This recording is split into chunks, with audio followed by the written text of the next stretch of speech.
The Bird and the Child.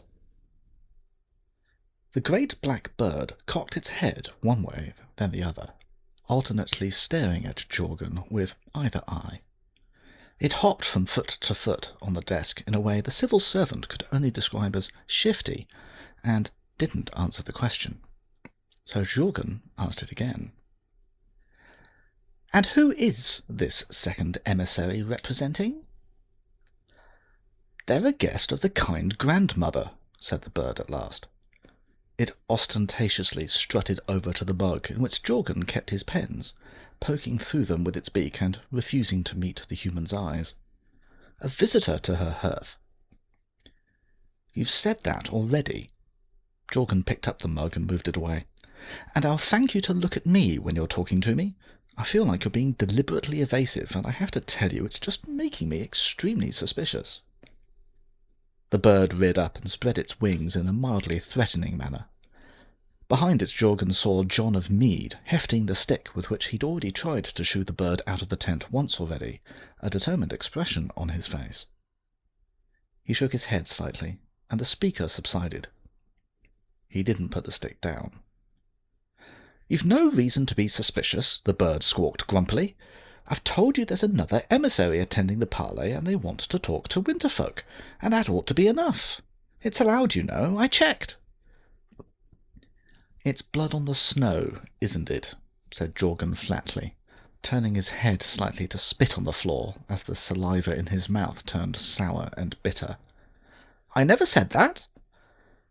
"It is, though, isn't it?" Jorgen repeated. "You may think that, human servant of the Empire, but I could not possibly comment." Now the bird seemed outraged and offended that Jorgen was continuing to question it. "But it is, right?" he persisted. The bird ruffled its feathers a little and subsided a little. "All right, then. Yes, it's blood on the snow." The creature sounded quite defensive. "Happy now?" "Not especially, no," sighed Jorgen. "But it's the Archmage's problem, not mine. All I have to do is tell them what's going on. So, let's go over the special guest element of the Parlay again. Without quite so much innuendo and subject changing this time, please." The bird muttered something rude under its breath, but bobbed its head in agreement. "Fine, whatever. But I'll tell you now, I've got no idea why the Wise One is letting one of that sort squat near her hearth. She didn't mention, and I know better than to ask. But between you and me, they're all dreadful, the servants of the Waste Walker. If I was your Archmage, I'd make my apologies and send them marcher on their own, frankly. They never wash, they think they're clever, and the last time I had to be near one, it tried to wring my neck. Me, can you believe?" "No," lied Jorgen, idly wondering if the bird meant servants of Agremant or marchers. "I can't imagine why they'd want to do something like that to a delightful creature such as yourself." Overview. 6 Eternals responded to plenipotentiary messages from the Imperial Archmages. The Eternal Sinocanon has requested a parley with the Archmage of Day. The 6 Archmages may each send a single plenipotentiary message to an Eternal of their realm. The Eternals are bound to respond, although not always in a way the Archmage may wish. Following the winter solstice, an Eternal from each of the 6 realms responded to invitations to parley via their emissaries. One additional message has been received, an uncommon event, but not unprecedented in recent years, from an Eternal requesting a parley without first having received a plenipotentiary. Yor-Nagra. The Eternal Yor-Nagra has agreed to a formal parley. The meeting will take place in Liathaven via a conjunction of the Sentinel Gate at 10 p.m. Friday. The current Archmage of Spring is Sir Fabien Damiel of Dawn. When it appears the night before the spring equinox, the Herald of Yor-Nagra refuses to leave the Regio. It appears as a handsome young lad with lambent eyes and flawless skin, shrouded in the strong scent of apple blossom and cinnamon, but when it moves there is the sound of creaking wood, and it leaves unnaturally deep depressions in the packed earth between the stones. It demands to speak with someone who can discuss an offer of parley. A civil servant is fetched, and by the time they arrive, a small group of militia have surrounded the Reggio under the watchful gaze of Chief Magistrate Karkovich. The herald seems unfazed by the number of people in heavy armour with axes surrounding it. In a voice that bubbles with cruel laughter, it makes a comment about so many woodcutters for such a little tree. Once the civil servant is present, the creature wastes no time delivering its message. Despite all the harm heaped upon her and her children, the Green Mother accepts the invitation to parley offered by the Archmage of Spring. It agrees to some of the provisions, but not all. The meeting will be a formal parley. It will take place at the Cullich Stone in Lyothaven, within the embrace of the Failon. The Archmage may bring as many of their children as will pass through the Sentinel Gate. Your Nagra will send the Old One of Lyothaven, along with some of those heirs of Turinale, and some children of her own. But how many she chooses to send will be for her to decide, not for Sir Fabienne to presume to demand. The creature does not wait to see if there is any response to its message. It simply turns contemptuously and disappears back into the spaces between the worlds. A quick check of the Sentinel Gate reveals a conjunction exists to a place called the Cullich Stone in Lyoth's Heart. The civil service has no useful information about the place beyond the fact it exists. They confirm that no more than 26 individuals will be able to use the conjunction, which opens at 10 p.m. on Friday evening and will last half an hour. They suggest that the Archmage be responsible for determining who travels using it, given the meeting clearly exists as a result of their plenipotentiary. Failon. The Eternal Failon declines a formal parley and has rebuked the Archmage of Day. They intend to dispatch a messenger to speak with the emissary to the Celestial Library at 9:30 p.m. on Friday. The current Archmage of Day is Skywise Grolka. The current emissary to the Celestial Library is Tiberius Echostorm. A week after the end of the winter solstice, a single-robed librarian appears at the Imperial Reggio and asks to be directed to the civil service. Once they reach the hub, they calmly deliver a formal response from the Celestial Library to the Archmage of Day. Failon declines the invitation to parley. The herald lays out the reasons for this refusal quickly and clearly. The Celestial Library believes that it had been clear that the ritual gift of knowledge was not to be put into imperial law. As part of Urizen law, there would have been assurance that it could only be used with the consent of a member of that nation. Now, any imperial citizen, even the most disreputable, can take it on themselves to add any ritual they wish to Urizen law. Indeed, even citizens of the Commonwealth can decide to add their rituals to Urizen law if they wish. The library is not pleased by this decision. As such, it will not accept invitation to parley from the Archmage of Day at this time. It still intends to support the people of Urizen and to deal with the rest of the Empire as civilly as before, but further contact will be via the emissary to the Celestial Library until the Archives of Silence are mollified. Consequently, they will be dispatching a messenger to speak to the emissary on Friday evening at 22:30 p.m. in the Hall of Worlds. Failon asks that the emissary mediate a brief meeting between this messenger and Skywise Grolka in the Hall of Worlds, where the Archmage will have an opportunity to justify their actions. They do not anticipate it causing much disruption to the business of Conclave, should it still be ongoing. Sinocanon. The Eternal Sinocanon has requested a formal parley with the Archmage of Day. They wish to meet with the Archmage and representatives of the Imperial Orcs at 3 p.m. on Saturday. The current Archmage of Day is Skywise Grolka. The evening after the librarian has delivered its message from Failon, a little ball of glowing light appears from the Imperial Reggio just as the sun is setting. It drifts through Anvil unhurriedly, arriving eventually at the hub.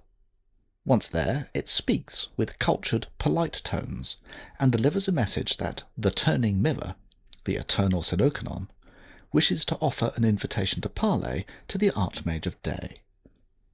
The herald makes no bones of the fact that its master is aware that the Celestial Library has declined the Archmage, and considers this to offer an opportunity for a different kind of discussion.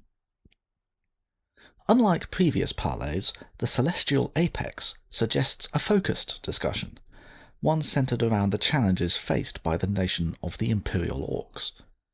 Consequently, they would like the Archmage to bring a selection of orcs to the meeting, perhaps as many as half a dozen. At least some of them should be magicians, ideally including the Weigher of Worth, who they believe to be Skywise Tulva, but a representative of the Imperial Orc National Assembly would also be a valuable addition. Assuming the Archmage is prepared to accept the parlay, Sinocanon will dispatch a herald to the Hall of Worlds at 3 p.m. on Saturday, during the spring equinox, to guide them and their delegation to a suitable location for a discussion, and return them safely to the same location, of course. Prospero. The Eternal Prospero has agreed to a formal parlay. The meeting will take place in the Hall of Worlds at 2 p.m. on Saturday afternoon. The current Archmage of Autumn is Edmundo. One afternoon, not long before the spring equinox, an immense spider emerges from the Imperial Regio.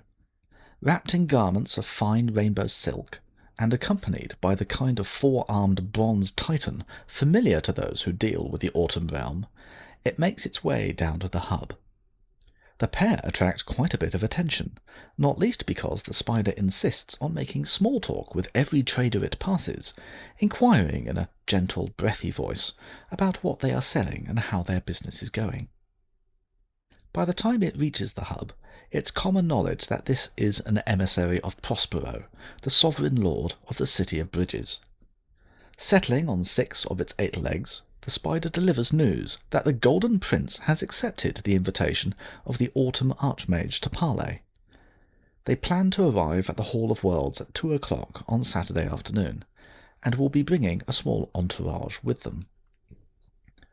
Prospero is interested in discussing 2 matters, one raised by the Archmage and one of interest to the Eternal. The first topic of discussion will be the invitation to serve as patron to the novel Urizeni College of Magic, empowered by the Heliopticon and overseen by the Doyen of the Spires. The Eternal believes that the unique nature of the college, a disparate group of magicians working together to codify magic selected by democratic vote, makes it a fascinatingly practical application of Net of the Heavens. That understanding of the world, the practical application of influence to achieve desired goals, is one that Prospero has always found deeply intriguing. The giant arachnid is at pains to make clear, however, that the Reckoner of Ebony and Bone is not interested in short-term support of the college. They expect this to be a permanent arrangement. They have a more detailed proposal to present, and have chosen to do so personally, in recognition of their pleasure at being approached to take on such a role. The other matter that they propose to discuss is also one of patronage. Prospero is seeking champions to represent the City of Bridges during the summer tourney for the Icy Crag of the Eternal Sun. Details of what this might entail are a matter for the Parlay. Prospero does not intend to pick the actual champions there and then. In addition to the Eternal themselves and their aides, the entourage will also include some merchants from the House of Silk and Gossamer. They are planning to bring a supply of magical clothing for sale, intending to remain for the duration of the Parlay. Prospero anticipates that their quiet bartering should not interfere with their business. The vendors of the silken market will be most interested in receiving payment in either iridescent gloaming or ambergelt, both materials being hard to source in the Autumn realm. Finally, the Spider Herald has an additional request. Prospero will be bringing their own entourage. They request that the Archmage secure some suitable musicians to provide entertainment during the meeting. Nothing too intrusive, something pleasant and soothing, appropriate to civilized discourse. To whatever payment the Archmage provides to these magicians, the Eternal will add a pouch of warm ashes. Wise Rangara. The Eternal Wise Rangara has agreed to a formal parley.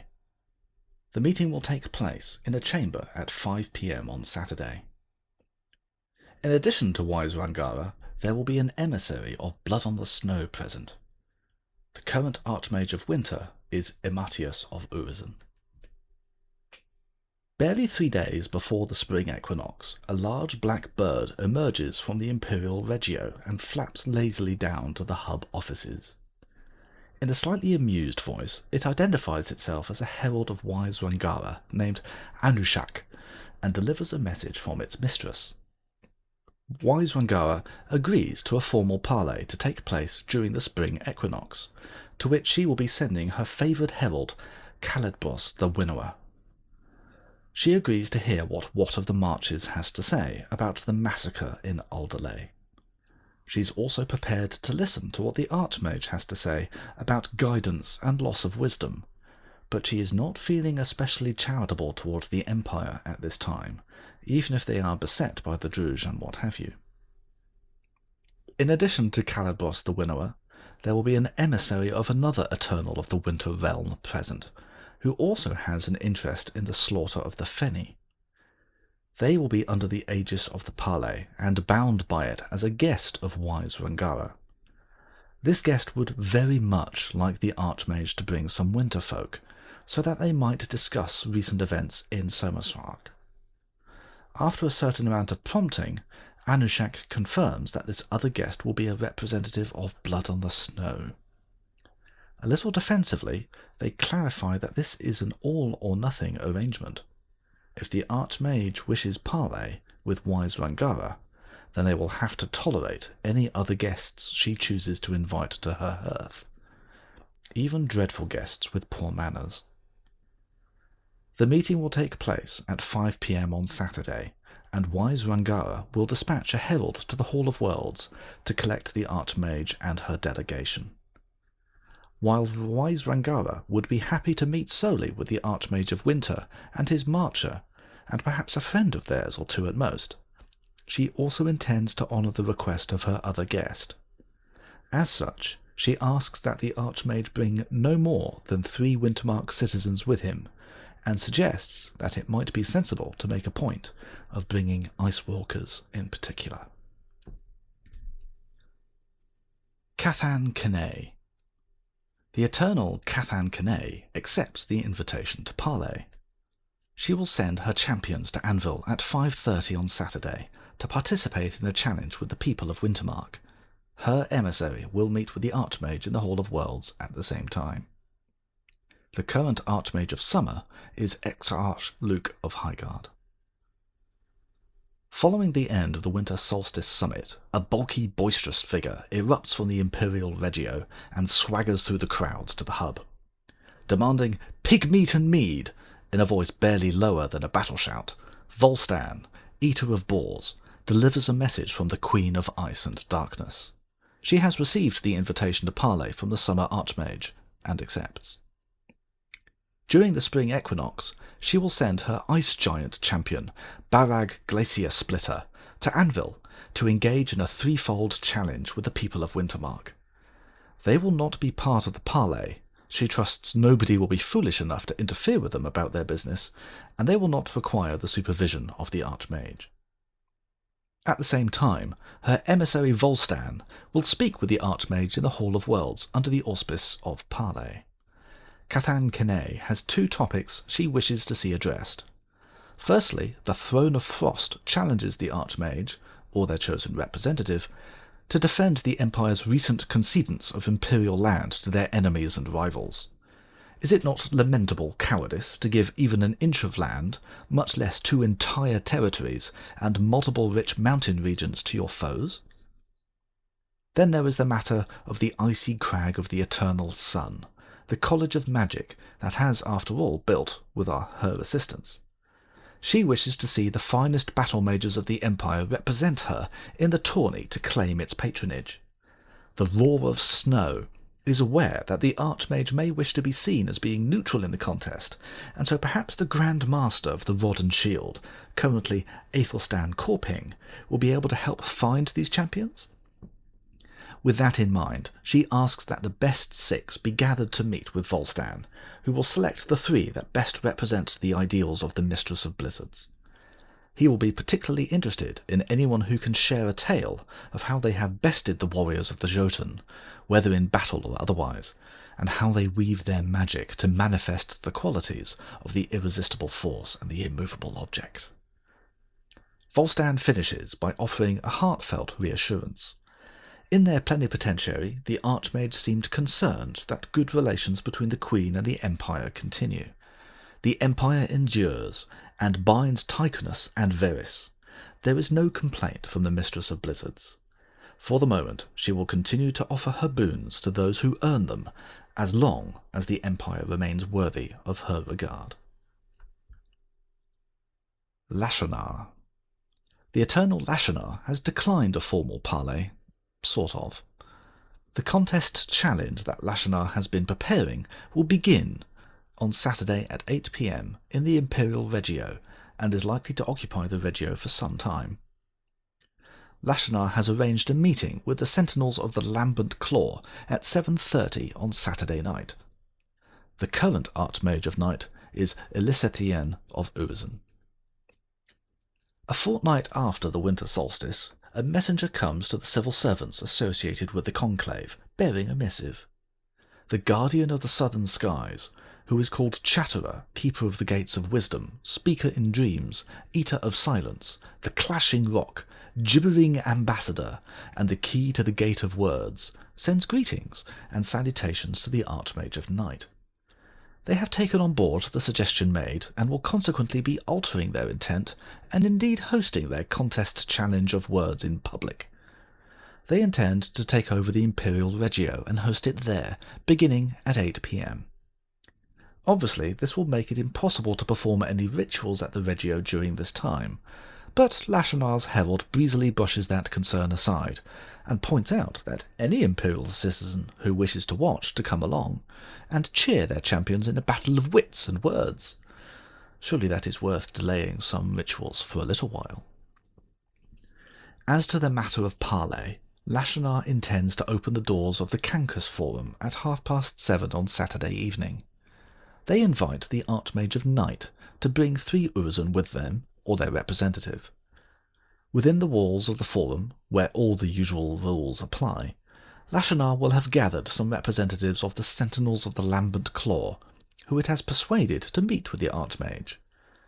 Apparently they are a group of Zenith folk who have embraced the ways of a dangerous and disruptive power that forges words into weapons that scar and destroy in an unwholesome fashion that tears at the bonds of civility. Lashanar hopes that they will be able to work out a compromise to the situation that will suit both those in Urizen within the Empire and the Sentinels fighting the Druj with these dangerous weapons. Buried in the stream of words is a mention that Lashanar wonders if the Archmage might want to specifically bring Herminius of House of What the Wanderer along.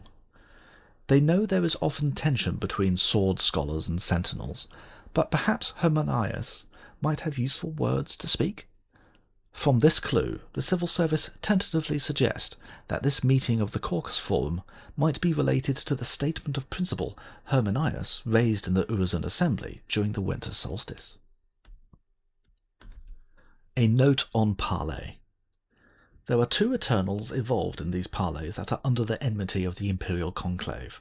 Agremant's emissary is apparently a guest of wise Rangara, and the Spring Archmage has an opportunity to meet with Yornagra's agents. The civil service note that this arrangement is unusual in recent times, but not unique historically speaking. Agremant in particular seems to enjoy finding a way to insert themselves into other Eternals' parlays. How he persuades the many different Winter Eternals to accede to these requests is unknown. These parlays are not in themselves illegal. It is in many ways part of the duties of an Archmage to treat with the Eternals of their realm regardless of their status. However, caution must be employed. Trading or dealing with an Eternal under enmity is illegal and will be investigated as treason, for example. Likewise, it is important that the Archmage ensure that no sorcerers be included in any delegation that might interact with heralds of these Eternals. However, the Archmages are also the Masters of Magic. While control of the judicial process remains with the Magistrate, the Archmage's ruling on whether an act is a breach of the laws regarding enmity is binding, presuming they are approached for their opinion. The Parlay itself provides protection to Imperial citizens dealing with dangerous Eternals. Like the missive that prompts it, the Parlay is bound by powerful oaths that bind both parties, prohibiting them from acts of violence. If the Eternal or the Empire were to break this contract, the hearth magic of the oath would likely exact a terrible price. Indeed, in 382 YE, the Empire saw firsthand the potential repercussions for an Imperial citizen breaching Parlay. After an incident during a Parlay between Yor Nagra and the Spring Archmage, the ability of the Empire to wield spring magic was significantly impacted. The civil service urges the Archmage to bear in mind that these consequences presumably arose as a result of a minor incident, given the exact circumstances are still unclear, and that a more intentional breach by Imperial citizens might prove catastrophic.